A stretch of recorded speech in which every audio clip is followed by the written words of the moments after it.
Alhamdulillahilladzi ahyana ba'dama amatana wa ilaihi nusyur. Asyhadu an la ilaha illallah wahdahu la syarika lah wa asyhadu anna Muhammadan abduhu wa rasuluh.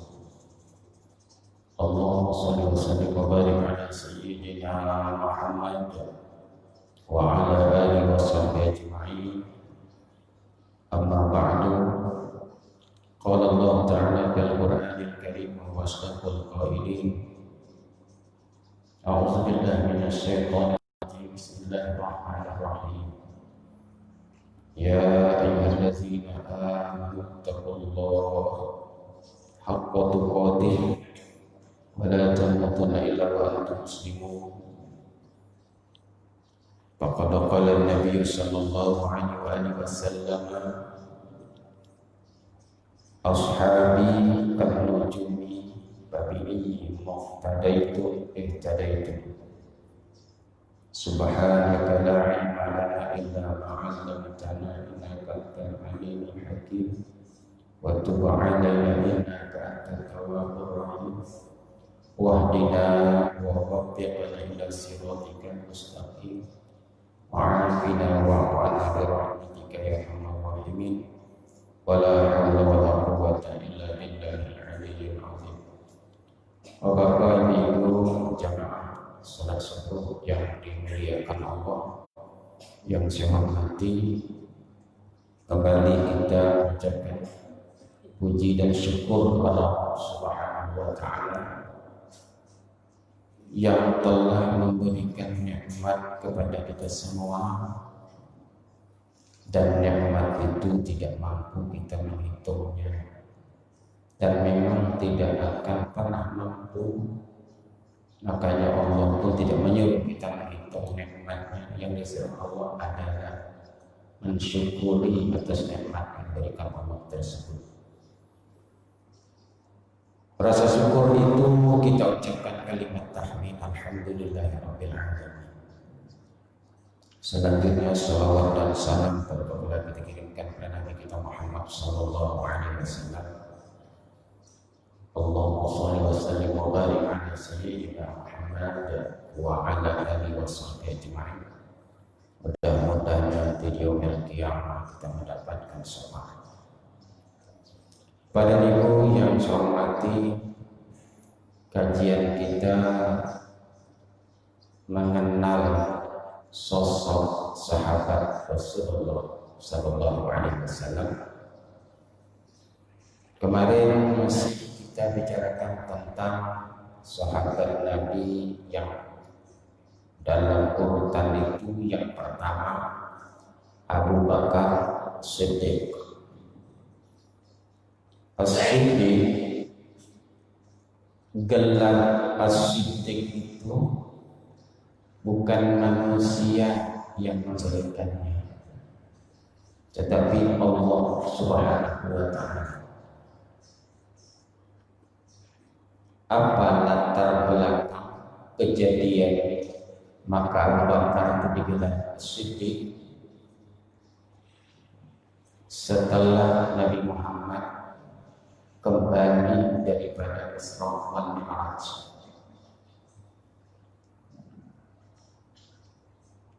banyak orang-orang waktu itu tidak percaya. Tapi pada saat Nabi Muhammad SAW menceritakan kepada Abu Bakar Siddiq, Abu Bakar tidak ragu menyatakan kebenaran itu, walaupun lebih dari itu kejadian. Karena kata Bakar Siddiq, saya bersahabat dengan Rasulullah itu semenjak kecil. Beda umur antara Nabi Muhammad dengan Abu Bakar Siddiq, ada yang mengatakan dalam sejarah 2 tahun, ada yang mengatakan 3 tahun. Tapi kebanyakan sejarah yang kita baca maupun mendengar orang berceramah 2 tahun Jadi kata Abu Bakar Siddiq, semenjak kecil aku bersahabat dengan Nabi Muhammad itu tak pernah Nabi Muhammad itu berbohong. Maka ketika Imam menceritakan tentang Isra Mi'raj, aku tidak ada keraguan lagi. 100% aku percaya. Kemudian setelah itu Allah menurunkan malaikat Jibril dari langit untuk menjumpai Nabi Muhammad SAW, menyampaikan Allah kirim salam kepada As-Siddiq. Di saat itu malaikat menjumpai Nabi Muhammad, ada apa gerangan? Kata malaikat Jibril, saya membawa pesan Allah. Allah berkirim salam dengan Abu Bakar As-Siddiq yang membenarkan jadi itu. Nah, semenjak itulah Abu Bakar itu bergelar As-Siddiq. Jadi jangan sekali-kali nanti ada orang mengatakan Abu Bakar Siddiq itu digelar manusia, bukan, dari Allah Subhanahu wa Ta'ala. Pada ibu yang saya hormati, kita saat ini membicarakan tentang Abu Bakar Siddiq. Beliau termasuk orang yang jujur dalam perkataan, dalam perbuatan, maupun dalam pekerjaan.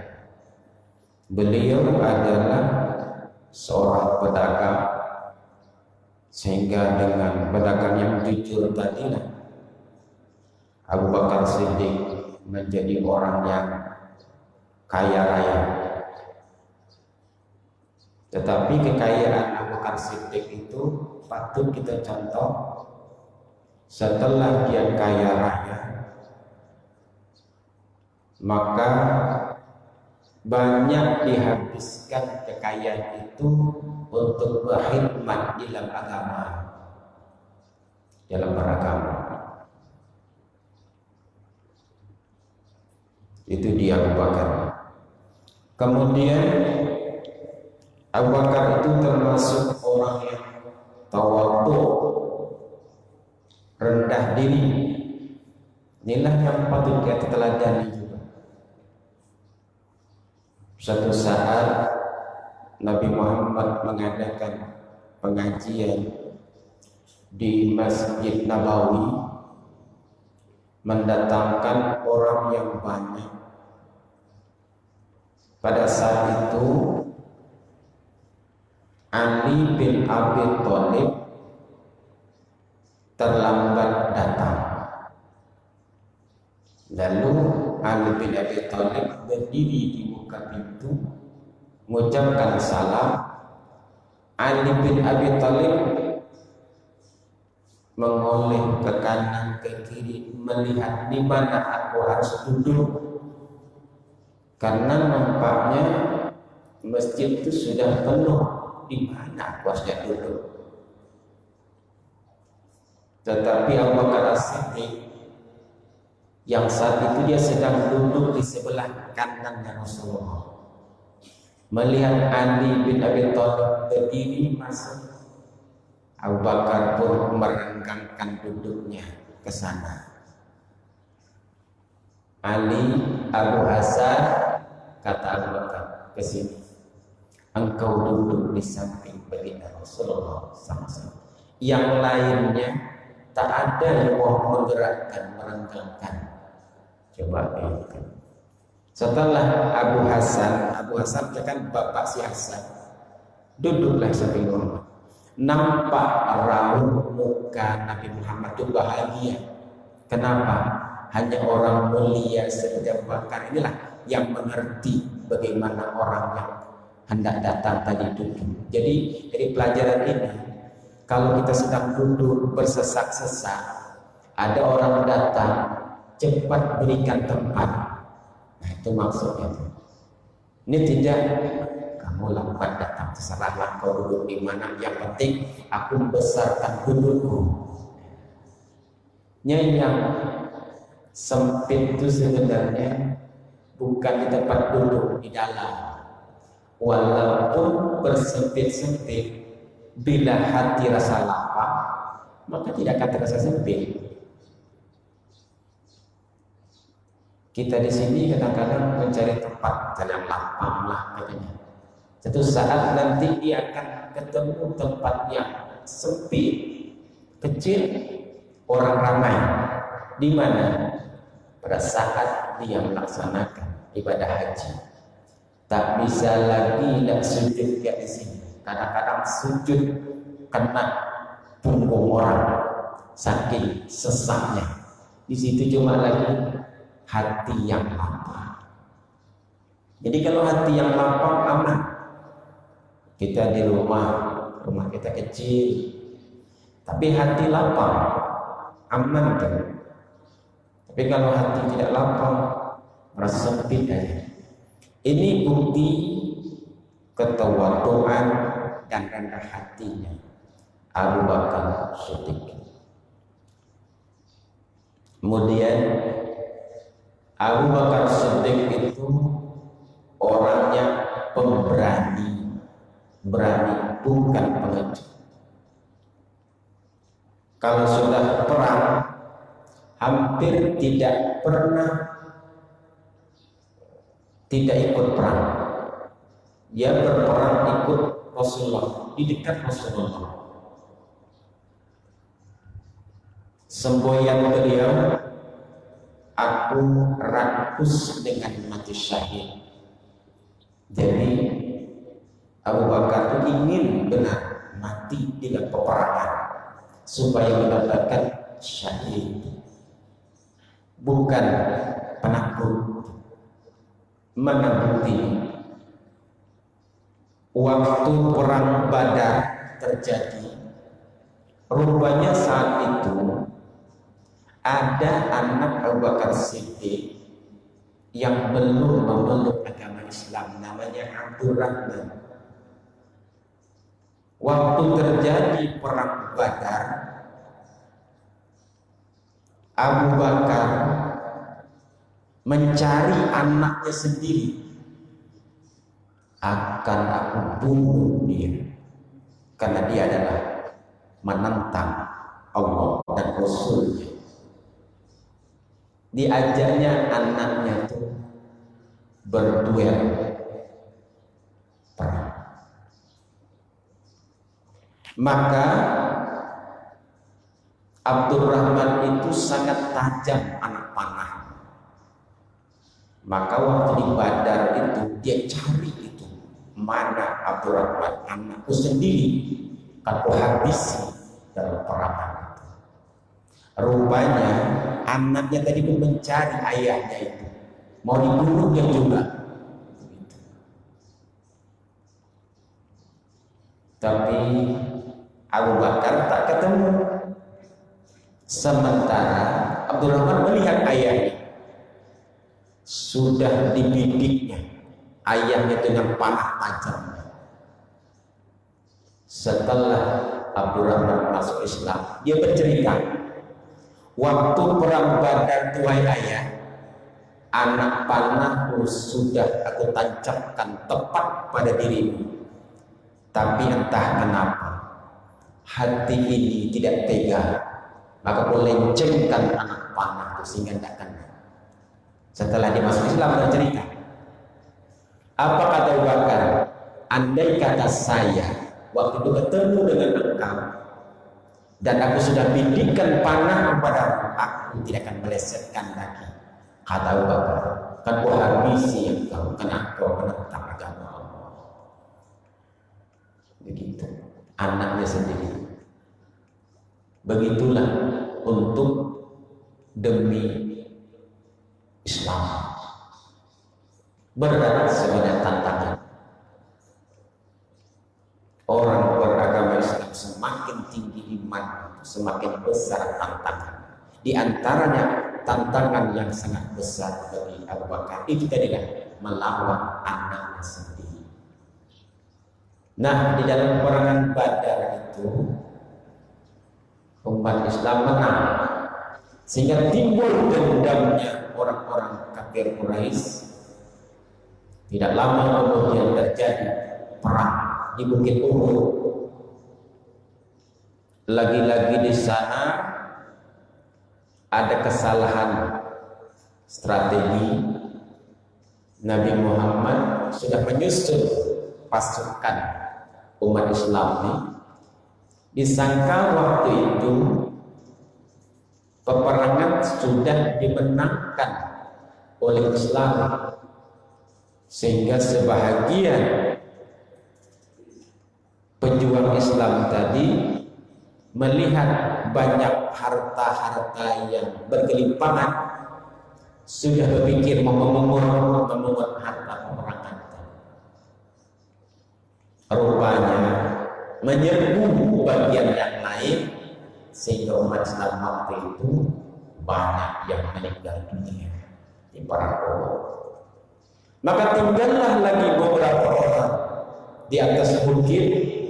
Di sana ada Nabi Muhammad, ada Abu Bakar, ada Umar bin Khattab.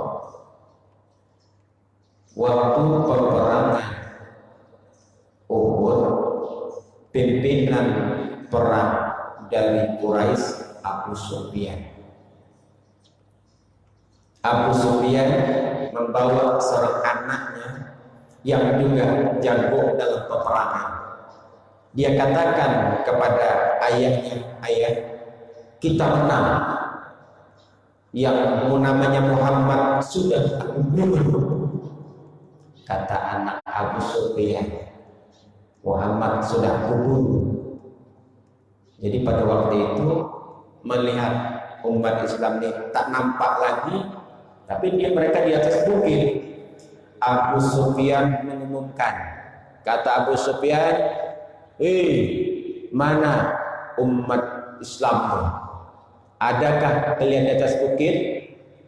Kata Rasulullah, diam saja, jangan berbicara. Adakah Muhammad di atas? Diam saja, kata Rasulullah. Adakah Abu Bakar di atas? Diam. Adakah Umar di atas? Diam semua. Tapi pada saat mereka mengatakan, kalau begitu kita menang, kata Abu Sufyan, maka tinggilah Lata, Uzza, Manat, Hubal. Artinya tinggilah Tuhan kami.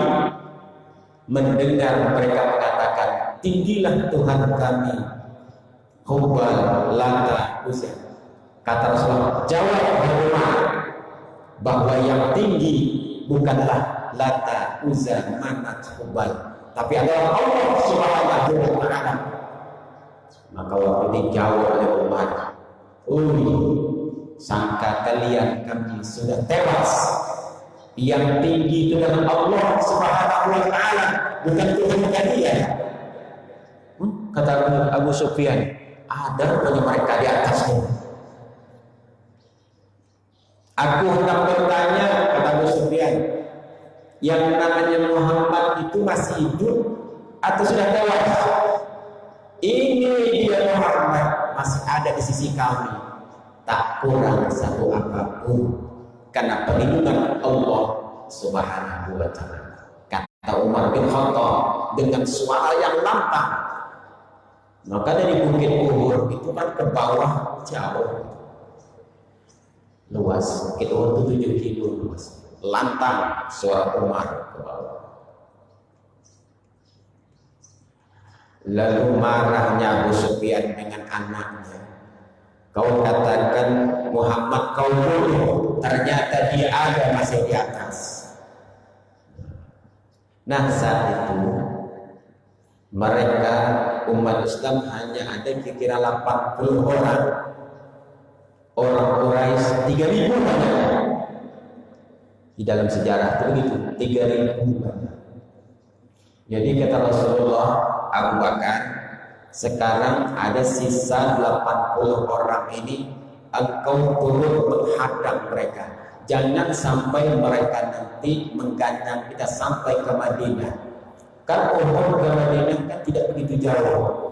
Nanti kalau sampai dia ke Madinah menyerang, pertahanan di Madinah tidak ada. Kau halau mereka di balik ke Mekah.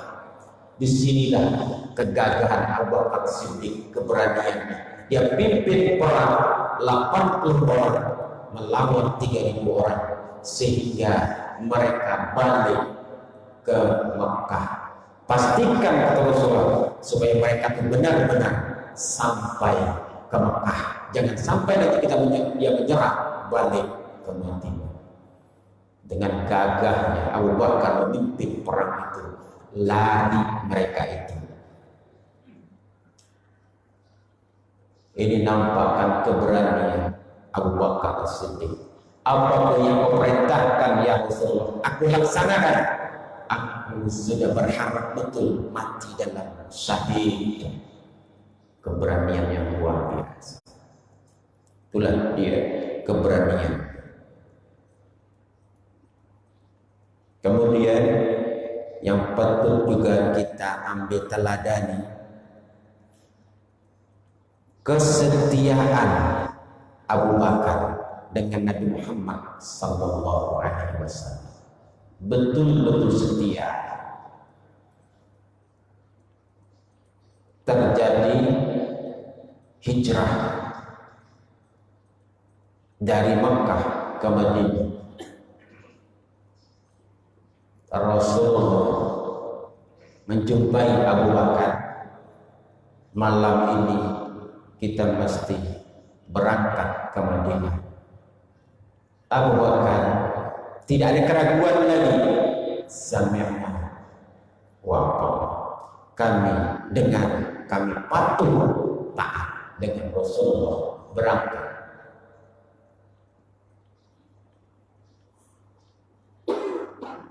Yang kita patut teladani ketika Nabi Muhammad SAW kan tidak langsung berangkat, bermalam dulu di gua Sur. Kalau kita langsung berangkat, nanti kita mungkin dikejar. Jadi ambil jalan itu jalan yang tidak selalu ditempuh oleh orang ramai. Misalkan jalan ke Madinah itu di sini, maka Nabi Muhammad itu mutar ke sana dulu untuk menipu lawan. Dicarilah penunjuk jalan, namanya Uraikid namanya penunjuk jalan. Dan sebelumnya Uraikid itu dijanjikan oleh Abu Bakar, kalau engkau menunjukkan jalan sampai kami ke Madinah, akan aku beri upah kepadamu lebih 100 ekor unta. Padahal Uraikid waktu itu belum memeluk Islam, tapi mendengar lebih 100 ekor unta, dia membantu Abu Bakar dengan Rasulullah.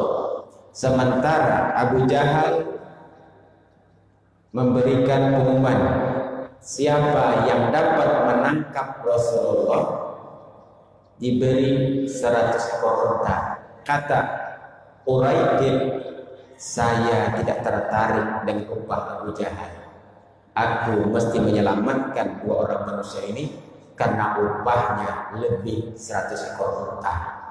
Itulah kayanya Abu Bakar Siddiq. Kalau unta itu harganya 30 juta atau 50 juta, kali saja 100 ekor, berapa upahnya? Menjadi penunjuk jalan. Di dalam perjalanan itu, kesetiaannya Abu Bakar dengan Nabi Muhammad, selalu dalam perjalanan itu Abu Bakar kadang bergeser ke kanan, kadang bergeser ke kiri, kadang ke belakang, kadang ke depan. Kata Rasulullah, Abu Bakar, kenapa kau gelisah? Aku ya Rasul, menurut perasaanku, bila aku merasa bahwa di depan kita ada musuh dari bukit sana yang akan menancapkan panahnya kepada engkau, biar aku yang kena. Kadang-kadang aku bergeser ke sebelah kanan, karena di sebalik bukit itu perasaanku ada orang yang memanah engkau, makanya maka tidak masalah. Tapi kalau engkau yang mati, Islam belum jaya. Begitu kesetiaan. Sehingga gelisah dan berat. Akhirnya sampai ke Bukit Sur, masih gelap malam, mau masuk ke dalam Bukit Sur itu, nanti dulu ya Rasulullah masuk. Saya dulu masuk ke dalam. Maklumlah gua itu tidak ditinggali orang, lama orang tidak ada di situ. Takut-takut di dalam nanti ada binatang-binatang yang berbisa. Maka aku dulu masuk ke dalam. Begitulah Abu Bakar Siddiq untuk menyelamatkan Rasulullah. Maka pada saat itu sudah dibersihkan, masuklah Abu Bakar ke dalam. Tentu capek di dalam gua itu kan, sudah lama berjalan capek. Abu Bakar pun meluruskan kakinya. Ya Rasulullah, kalau engkau mau tidur, tidurlah di paha. Abu Bakar, Rasulullah tidur. Kaki tadi ditempelkannya ke dinding gua. Saat itu kaki Abu Bakar Siddiq digigit oleh ular berbisa. Ada yang katakan digigit kalajengking, ada yang katakan digigit ular. Sakitnya luar biasa. Tidak digerakkan kaki Abu Bakar itu demi Nabi Muhammad berbaring, jangan bangun karena capek dan lelah. Begitu Abu Bakar setia. Ditahannya, cuma yang tak dapat ditahan oleh Abu Bakar adalah air matanya. Karena kesakitan menetes di dalam air mata tadi dan kenalah ke wajah Rasulullah hingga terasa tetesan air. Ada apa ya? Nabi Muhammad terbangun. Kenapa Abu Bakar? Kau kayaknya menangis. Ada apa?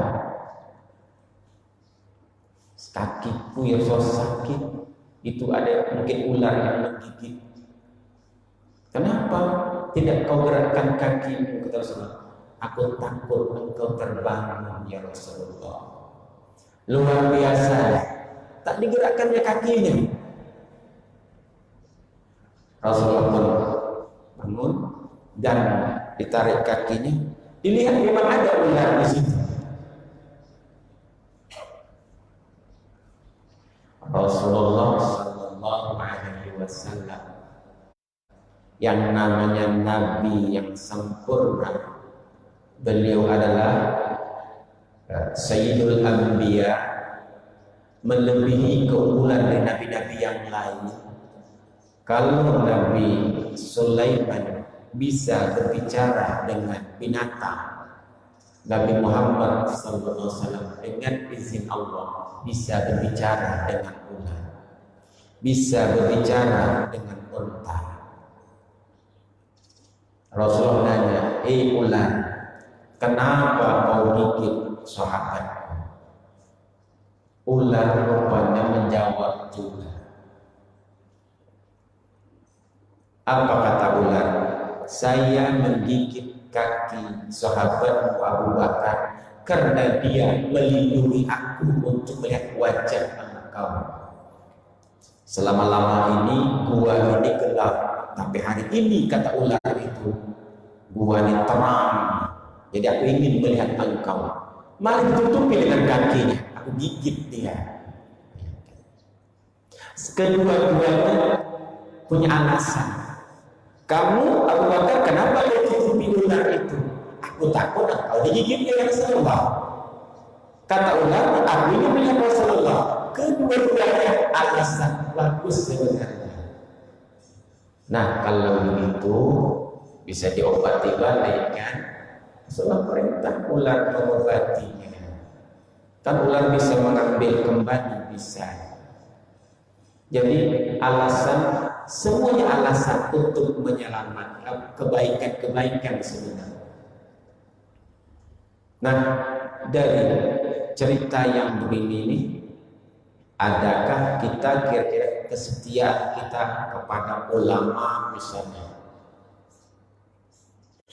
Nabi Muhammad mengatakan kata ulama muliakan dia. Man akrama aliman faqad akramani wa man akramani faqad akramallah lama wa jannah. Muliakan ulama. Siapa yang memuliakan ulama, memuliakan aku, kata Rasulullah. Siapa yang memuliakan aku, Allah akan memuliakan dirinya dan dia pun akan masuk surga, ditempatkan di surga. Kita sekarang ini ulama saja lagi yang ada kan, jadi kita muliakan. Abu Bakar jelas dia memuliakan Rasulullah karena ada di samping. Abu Bakar bukan hanya sahabat tapi juga mertua daripada Rasulullah Sallallahu Alaihi Wasallam. Aku takut ya Rasulullah, itu orang-orang Quraisy mencari kita. Kata Rasulullah, kita bukan berdua di sini, ada Allah yang menyelamatkan dan kuat tersebut. Mudah saja Allah memicu orang-orang Quraisy yang sedang mencari Nabi Muhammad. Sudah berada di depan gua itu, tapi Allah buat sesuatu yang sangat cepat. Di lubang gua itu ada burung merpati yang bertelur, ada laba-laba yang bersarang. Nah, kata mereka, kalau Nabi Muhammad itu dengan Abu Bakar masuk ke dalam gua ini, tentu sarang laba-laba ini roboh dan tak mungkin ada burung di situ bertelur, terinjak, dan bekasnya pun dibuang oleh binatang yang lain. Tak nampak ada bekas jejak orang di dalam. Konon ceritanya di dalam itu ada pula berbunyi cecak. Jadi cecak kalau berbunyi seakan menyebutkan ada orang nih, ada orang nih, ada orang nih. Makanya cecak itu tidak bagus. Yang bagus burung merpati. Sehingga di Makkah satu pun orang tidak mau makan dari daging burung merpati itu. Kenapa? Karena salah satu dia adalah membuat kicau orang-orang Quraisy, tidak bisa masuk ke situ. Mun kita di sini disembelih burung merpati burung dara itu dimakan ya. Kita dimakan dagingnya ya. Di sana tidak mau orang makan karena burung kesayangan. Maka banyak sekali burung di sana kan. Pada dunia hormati ini tanda kesetiaan. Dan Abu Bakar berangkat itu banyak dana yang dibawanya. Menurut ceritanya bermiliar uang yang dibawanya. Sampailah dia ke Madinah, dia bikin masjid di sana, Masjid Quba. Jadi didanai Abu Bakar Siddiq. Ini Abu Bakar Siddiq itu dari segi hartanya banyak, kesetiaannya luar biasa, dan rendah hatinya luar biasa. Pada minggu yang saya hormati, ini kesetiaan Abu Bakar Siddiq. Kemudian Abu Bakar Siddiq ini sangat kuat menyimpan rahasia Rasulullah, dan dia tidak akan buka mulut sebelum Rasulullah yang membukanya. Menjaga kerahasiaan. Satu contoh, Umar bin Khattab waktu itu anaknya Hafsah menjadi janda. Menjadi janda tadi. Umar bin Khattab ingin betul anaknya punya suami. Lalu Umar bin Khattab menawarkan, wahai Abu Bakar, kau jadikanlah anakku di istrimu, karena tidak punya suami. Abu Bakar tidak ngomong sedikit pun, menjawab pun tidak, diam saja. Kemudian ditawarkan pada Utsman bin Affan. Kata Utsman bin Affan, nanti dululah Umar, aku pikir-pikir dulu. Jadi ditawarkan. Dengan Abu Bakar tidak menjawab,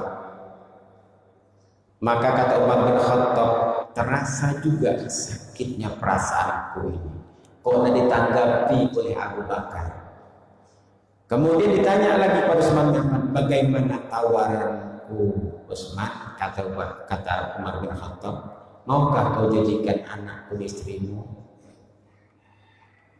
Kayaknya belumlah lagi, tapi tidak berasa begitu sakit karena langsung ngomong Utsman tidak menikahi. Dan Abu Bakar tak ngomong sama sekali. Ini yang menyakitkan hati Umar. Tidak lama kemudian Rasulullah SAW melamar Hafsah, anak Umar tadi, dijadikannya istrinya. Baru sudah Nabi menikahi Hafsah, Abu Bakar menjumpai Umar bin Khattab. Waktu engkau menanya, Abu Bakar, maukah engkau menikahi anakku? Aku jawab sebenarnya, kata Abu Bakar, dalam hati, iya. Cuman tidak keluar. Kenapa? Sebab aku tahu kalau Rasulullah itu selalu menyebut anak Hafsah itu. Berarti Rasulullah ingin menikahinya. Dan aku tidak membuka rahasia. Setelah dia nikahi anakmu, baru sampaikan kepadamu. Tidak usah marah ya kalau aku menyimpan rahasia Rasulullah Sallallahu Alaihi Wasallam. Kan beruntung engkau. Jadi Nabi Muhammad itu punya mertua Abu Bakar Siddiq dan Umar bin Khattab. Kedua-dua mertuanya ini sama diraudahkan dalam kuburannya itu. Nabi Muhammad, Abu Bakar dan Umar. Jadi menyimpan rahasia itu luar biasa tahan. Mungkin kalau kita sekarang, gimana aku menikah dengan anakmu? Itu ada Rasulullah yang mau, kan begitu. Dia tidak, dia tahan. Dia tahan menyimpan rahasia. Bapak dan Ibu yang saya hormati, itu di antara keteladanan yang perlu ditiru. Kemudian masalah melakukan kebaikan-kebaikan, Pak. Umar bin Khattab mengakui kalau soal kebaikan-kebaikan dalam beragama ini, Abu Bakar tidak bisa kita lawan karena dia duluan terus. Ali bin Abi Thalib pun sampai bersumpah demi satu saat Nabi Muhammad Sallallahu Alaihi Wasallam, saya tidak berniat untuk berpuasa, maka hari ini aku tidak berpuasa. Abu Bakar menjawab, saya berpuasa wahai Rasulullah. Tadi malam saya berniat untuk berpuasa, maka pagi ini saya mulai berpuasa. Jadi kalau betul-betul ibu bapak ingin mengikuti jejaknya Abu Bakar Siddiq, ini hari Senin berpuasa. Nah, kadang-kadang kita ini, ya mungkin termasuk juga lah saya, pandai kadang-kadang menyampaikan ilmu, tapi kadang-kadang pelaksanaannya itu yang susah. Berpuasa hari Senin. Kemudian Nabi SAW bertanya lagi, siapa di antara kalian yang sudah menjenguk orang sakit hari ini? Subuh tanya Rasulullah. Umar menyahut, kami baru saja menyelesaikan sholat sesaat yang lalu. Kami belum pulang. Bagaimana mungkin kami dapat menjenguk orang sakit? Kata Umar. Abu Bakar menjawab, saya wahai Rasulullah, orang-orang memberitahuku bahwa saudaraku Abdurrahman bin Auf sedang sakit, lalu aku sengaja menempuh jalan ke masjid melewati rumahnya. Jadi sebelum dia pergi ke masjid, lewat rumah Abdurrahman bin Auf, lalu aku menanyakan tentang keadaannya. Kemudian barulah aku pergi ke masjid. Kemudian Nabi Muhammad SAW bertanya lagi, siapa di antara kalian yang sudah bersedekah hari ini? Umar menyahut, wahai Rasulullah, kami belum pulang bersamamu sejak selesai salat subuh ini. Bagaimana kami dapat bersedekah? Abu Bakar menjawab, saya wahai Rasulullah, tadi saya masuk ke masjid, ternyata ada seorang pengemis yang meminta-minta di luar, sedangkan anakku Abdurrahman bin Abu Bakar membawa roti, maka aku mengambilkan sepotong roti itu, kuberikan kepada si pengemis. Jadi sungguh itu saja Abu Bakar sudah memberikan kebaikan-kebaikan. Nabi SAW bersabda, bergembiralah kamu dengan surga, bergembiralah kamu dengan surga. Karena itulah Umar berkata, aku tidak pernah mendahului Abu Bakar dalam kebaikan walaupun sekali. Ia selalu mendahuluiku. Karena itu pula Ali berkata, dia adalah yang mendahului. Demi zat yang jiwaku ada di tangan Allah, tidaklah kami mendahului menuju kebaikan sama sekali, kecuali Abu Bakar mendahului kami kepadanya. Sungguh Abu Bakar adalah orang yang luar biasa. Sungguh itu saja Abu Bakar sudah melakukan kebaikan-kebaikan. Jadi oleh karenanya kita ini pun seperti itu hendaknya. Sudahkah hari ini menjenguk orang sakit? Sudahkah hari ini bersedekah? Sudahkah hari ini melaksanakan puasa? Jadi betul-betul wajar kan, karena setelah Rasulullah itu Abu Bakar Siddiq dinyatakan dalam sejarah itu orang yang dijamin masuk surga itu Abu Bakar itu garisan pertama. Abu Bakar, Umar, Utsman, Ali, Abu Talha, Subair, Sa'id bin Zaid, Abdurrahman bin Auf, Abu Ubaidillah bin Zarrah. Ini 10 nilai tengannya. Tapi yang mengungguli daripada semua itu adalah Abu Bakar Siddiq. Kalau kita baca sejarah perawakan bentuk jasad Abu Bakar itu, dia agak kurus di bagian sini. Kalau dia sholat selalu kainnya tuh meluncur kainnya tuh sedikit sehingga tertutuplah mata kakinya, namanya isbal. Jadi ketika Nabi mengatakan jangan sholat itu menutupi mata kaki kain tadi, lalu ketika Abu Bakar mengatakan aku selalu tertutup mata kakiku ya Rasulullah, bagaimana nih? Kata Rasulullah, engkau tidak termasuk orang yang sombong. Karena aku tahu, kata Rasulullah, engkau itu salah, kainmu agak melorot sedikit. Karena di sini agak kurus. Jadi oleh karena itu, kita laki-laki ini hendaknya walaupun misal tertutup mata kaki asal tidak ada perasaan sombong. Gitu. Namanya isbal.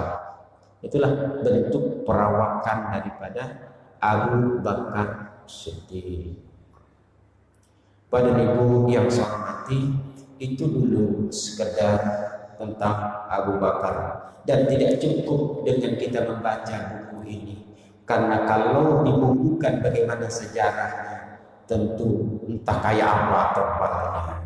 Karena sejak kecil Rasulullah Abu Bakar bersahabat dengan Rasulullah sampai di Madinah dan sampai dia menjadi seorang khalifah. Dan tugas yang berat bagi Abu Bakar nanti, ya waktu dia jadi khalifah, ada lagi memerangi orang-orang yang murtad, yang sewaktu Rasul masih hidup mereka mau berzakat, tapi setelah Nabi tiada orang banyak murtad dan tak mau lagi berzakat, dan timbullah Nabi palsu. Disitulah Abu Bakar lagi menghadapi berbagai macam persoalan yang dia bijaksana menghadapinya. Jadi terima kasih atas perhatian. Mohon maaf jika ada kekurangan. Wabillahi taufiq wal hidayah. Assalamualaikum warahmatullahi wabarakatuh.